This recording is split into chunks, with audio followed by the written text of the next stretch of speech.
Who is Fuzz99? Well, I'm glad you asked. If you've ever taken a trip into the depths of TikTok with me before, you have definitely stumbled upon this character. Known by the name of Fuzz99, Mole Funico's shot to online stardom or notoriety, depending on who you ask. Back in October 2022, their journey to fame started with a series of viral vlogs and LGBTQ+ videos, each video characterized by an exaggerated style, featuring a unique move, a dramatic stomp paired with the memorable line, "I'm glad you asked," which quickly captured the internet's attention. Now, why does any of this matter? Well, because in the wild world of TikTok, where trends come and go in the blink of an eye, Fuzz99 found a special place, attracting both attention and controversy. Users across platforms couldn't resist jumping on the bandwagon,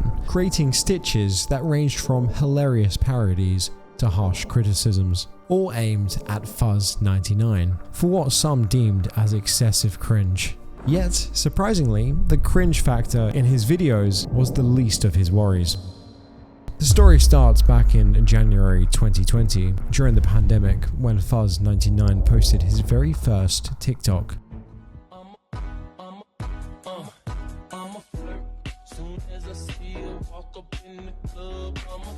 Seemingly innocent, just another person doing a funny dance like everyone else at that time, right? Well, yes, but little did we know that was soon about to change. Fast forward to July that same year, and Fuzz99 hit his first viral moment, gaining hundreds of thousands of views. If you're in the LGBTQ community, stop whatever you're doing and duet this video. I'm trying to see something.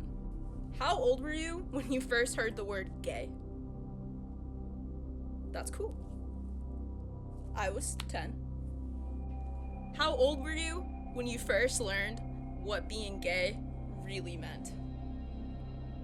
That's cool. I was 12. Hey. And lastly, how old were you, yes you, when you realized you weren't straight? That's awesome. Hey, I don't know what you said, but like, hey, because I can't hear you. But like, hey, I love, respect you, and I was 21. So hey, gay buddies forever, but you. As mentioned earlier, it's no secret that he gained fame for posting cringy and over-the-top videos, complete with visible hickeys like in this one. So sometimes I have a really hard time standing up for myself.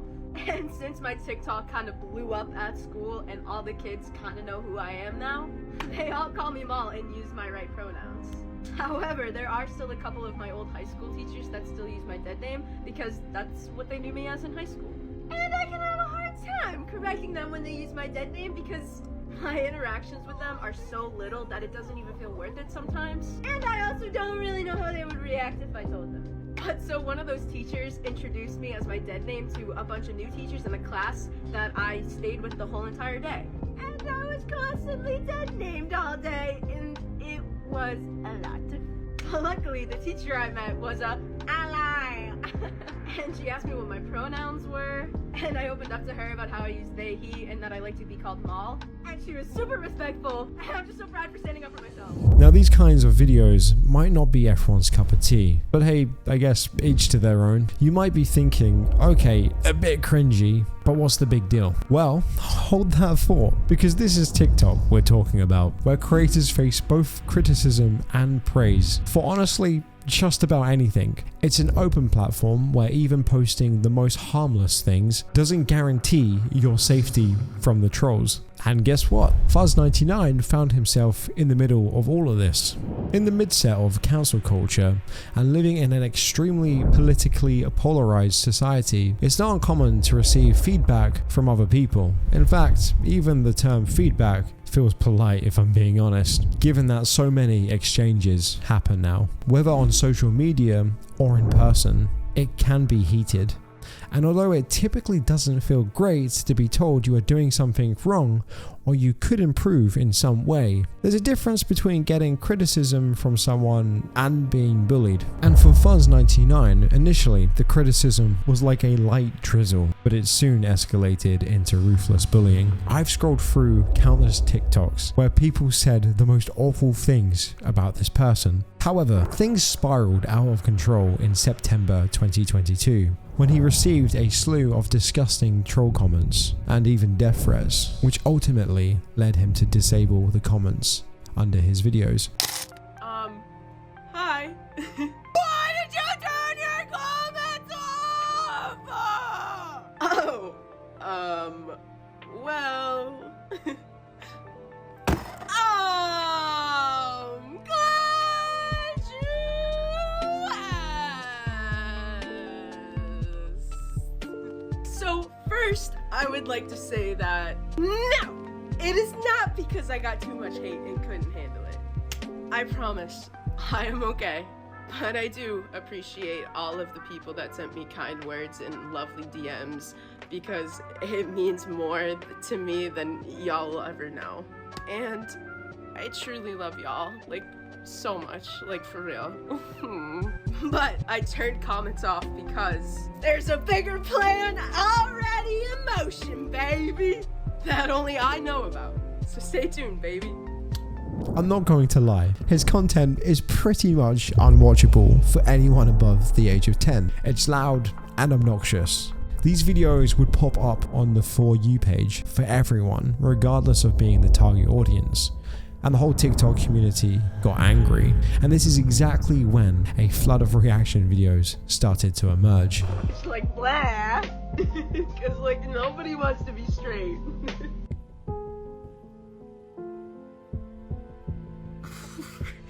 And as the hate flooded Fuzz's TikTok, it wasn't long before it spilled over onto Reddit and X. Soon enough, petitions advocating for his ban begun circulating. People tweeting, "I hope that Fuzz99 on TikTok dies. Their videos fill me up with so much rage and I can't bully them because they turned their comments off." Although all of these seem overwhelming enough, little did we know this was just the beginning of what was about to unfold.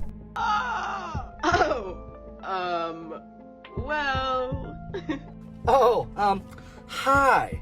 Now, I don't want to make you very sad-faced, but I think it's time that we have a little conversation about the content you create.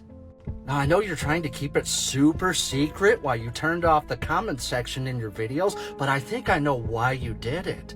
Maybe it's because all your content is a master class in grooming and predatory behavior.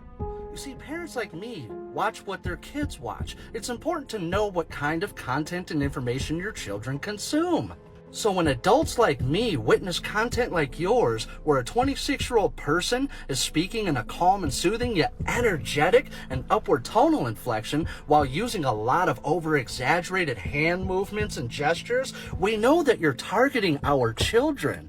Maybe you should target people in your age group. Accusations of Fuzz99 being a groomer spread rapidly across social media like wildfire. And while the whole of the internet doesn't like this person, so it's easy to jump on a bandwagon like this, what were the bases for these claims? The truth is, there was none. There was no evidence, not even a victim coming forward to speak about this situation. There's literally nothing closely suggesting that this person could be such a terrible groomer. The accusations were grounded in nothing but baseless assumptions, fueled by Fuzz99's tone of voice and childish style type videos, content related to sexuality, and the fact that he's a substitute teacher. Now, I do completely understand having a joke online is also completely okay. In fact, I made a video as well, kind of memeing on him as well. But to straight up have accusations as serious as this is honestly kind of insane, especially, like I've already stated, with no evidence. And despite how annoying someone's content online is, I don't really believe that anyone really deserves that kind of treatment. Alright, what do I say in my videos? Thanks for asking. No, try again. Thank you, Team Rainbow.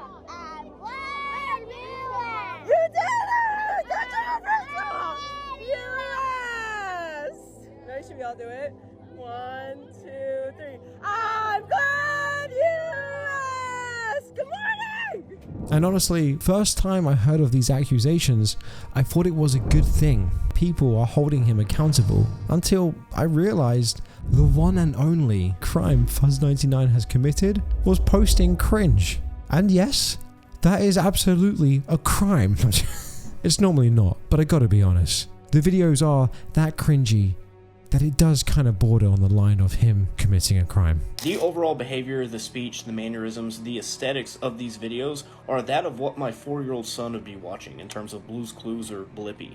Which begs the question of, why? Why? Why are you trying to reach an audience of that age and that maturity? And in doing so, talking about the things that you are talking about. You are telling young children that nobody wants to be straight? These are conversations that only children should be having with their parents. But for whatever reason, this has been turned into content and education. Simply because, well, we know why. It's coming from a marginalized group. But all jokes aside, now that you've seen this video, I want to ask you a question. Who do you think should be responsible for what a 4-year-old watches on TikTok? Seriously, should it be the parents or the content creator? I think the answer should be pretty obvious. Nevertheless, Fuzz99 himself has never explicitly stated that his content was aimed towards kids. He simply said that anyone who is interested in the LGBTQ community is always welcome to watch his videos. Granted, there could absolutely be an argument to be made in which the way he talks in his videos, but it goes back to that question. Shouldn't it be the parents' job watching over their kids in the first place? 1, I've never once said that my content is for kids or that my... I just wanted to throw my 2 cents into this Mole situation, specifically the part where there's been accusations of Mole being a groomer or making these videos to groom children. Don't get me wrong, a lot of people found his videos annoying. I find his videos annoying, but just generally annoying because I don't like over-the-top, exaggerated personalities and loud TikToks like that. Now sure, people are going to hate him because he's popular, because he's annoying, because he's loud or obnoxious, and whatever else. But the issue came when people started to say that he was a groomer, or assuming that he was a groomer. Just because it's not my preference, or your preference, or about 99% of the population's preference, even still, we can't just blindly assume that Fuzz99's videos are aimed at an entirely different age group. While some viewers fall into the category of quirky adults enjoying the colourful content, a faction of internet detectives have taken it upon themselves to delve into Fuzz99's personal life. Their primary claim? That he maintains a friendship with a high school student, despite being 26. This is quite literally the proof they had. And it's scandalous, right? Well, it turns out that friend is actually his cousin. And I'm well aware that grooming can happen inside of family as well. But then again, there's just no evidence to support this claim.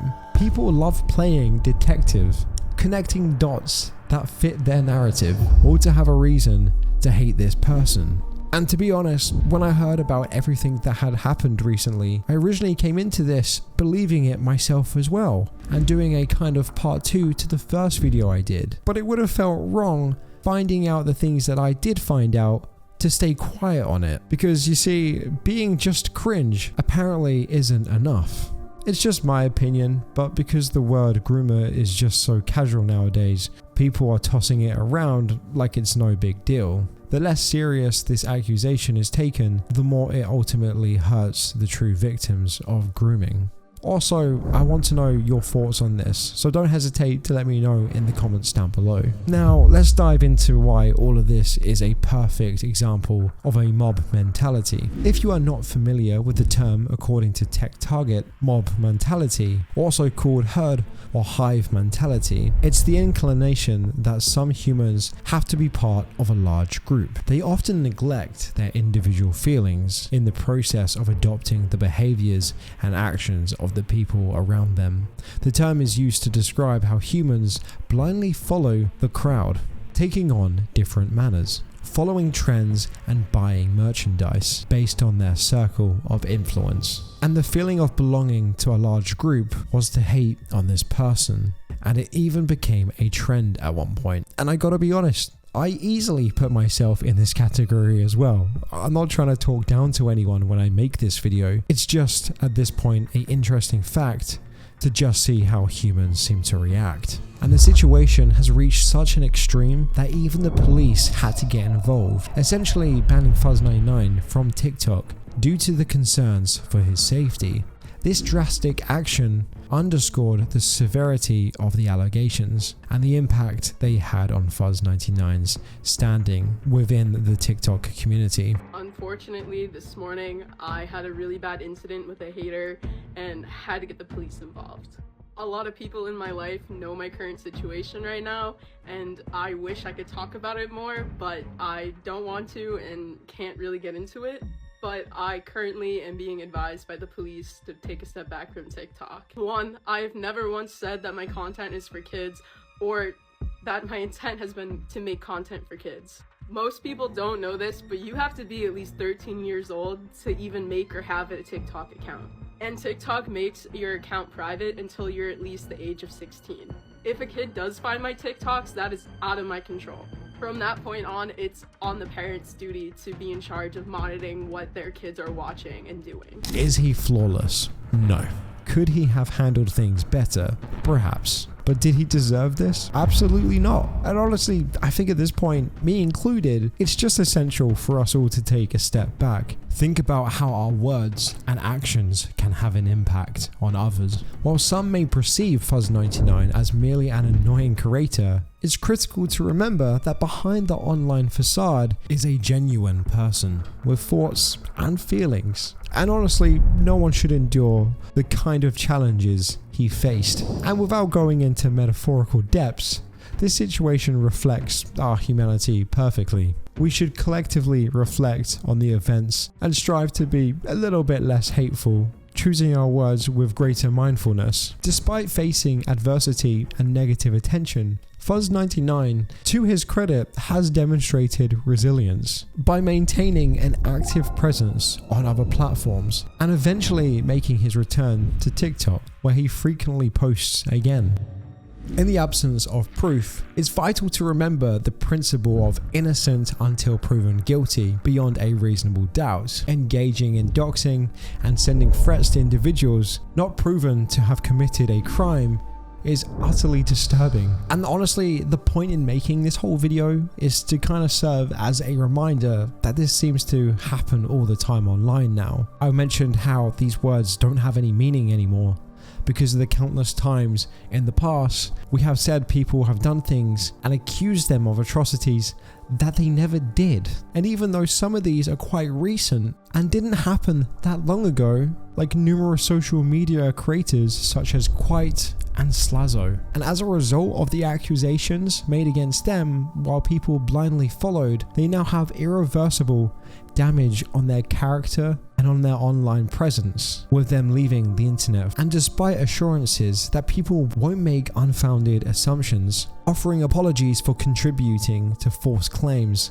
may provide momentary relief to the apologizer, but it doesn't reverse the toll on the creator's mental well-being or the impact on their relationships and careers. While it's acceptable to scrutinize creators and present evidence of wrongdoing, disliking their content doesn't really justify ruining their lives. Everyone is entitled to different opinions and the freedom to post online. Again, that's something I talk about on this channel quite a lot. And I know in some ways I'm kind of playing the other side now, but I don't think that's necessarily a bad thing, because it does absolutely work both ways, like I have mentioned in all my previous videos. And ultimately, choosing not to destroy lives or refraining from believing claims without proof doesn't mean endorsing their content. But like I mentioned, I'm curious, what do you guys think? I know most people on my channel wouldn't watch any of Fuzz99's TikToks. Honestly, me included.